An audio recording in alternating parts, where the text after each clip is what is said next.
పాపే మా జీవనజ్యోతి serial star మాలో మధ్యాహ్నం 12 గంటలకి ప్రేక్షకులని ఎంతగానో అలరిస్తోంది. ప్రస్తుతం అలేఖ్య ఆనందికి మెట్టినింట అడ్డంగా ఉందని సునందాదేవి అలేఖ్యని ఇంటి నుండి తరిమేయాలని ప్లాన్ చేస్తుంది. తనని ఇంట్లో నుండి బయటికి నెట్టేసేటప్పుడు ఆదిత్య వచ్చి తనని లోపలికి తీసుకెళ్తాడు. తనకి న్యాయం జరిగే వరకు, తన జీవితం ఒక దారికి వచ్చే వరకు అలేఖ్య ఇక్కడే ఉంటుంది అని చెప్తాడు. అయితే అలేఖ్య మరోవైపు ఆనంది నుండి ఆదిత్యని విడదీసి తన సొంతం చేసుకోవాలనే ప్లాన్ లో ఉంది. అందుకు తోడుగా జీవన తనకి సహకరిస్తోంది.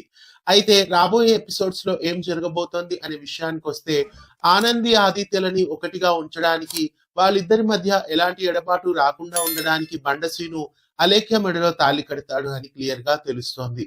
రాబోయే ఎపిసోడ్స్ లో ఒక తరుణంలో బండశ్రీను వెళ్లి అలేఖ్య మెడలో తాళి కడతాడు. ఇవి రాబోయే ఎపిసోడ్స్ లో పాపే మా జీవన జ్యోతి సీరియల్లో ఉండబోతున్నాయి. అలేఖ్య మెడలో సీను తాళి కట్టిన తర్వాత అలేఖ్య ఏం చేయబోతోంది, రాబోయే ఎపిసోడ్స్ ఎలా ఉండబోతున్నాయి, ఊహించని రీతిలో పాపే మా జీవన్ జ్యోతి సీరియల్ ప్రేక్షకులని ఎలా అలరించబోతోంది మిస్ కాకుండా మధ్యాహ్నం 12 గంటలకి స్టార్ మాలో చూడండి. ఇలాంటి మరెన్నో అప్డేట్స్ కోసం ఛానల్ ని సబ్స్క్రైబ్ చేసి పక్కనే ఉన్న బెల్ ఐకాన్ ని యాక్టివేట్ చేయండి.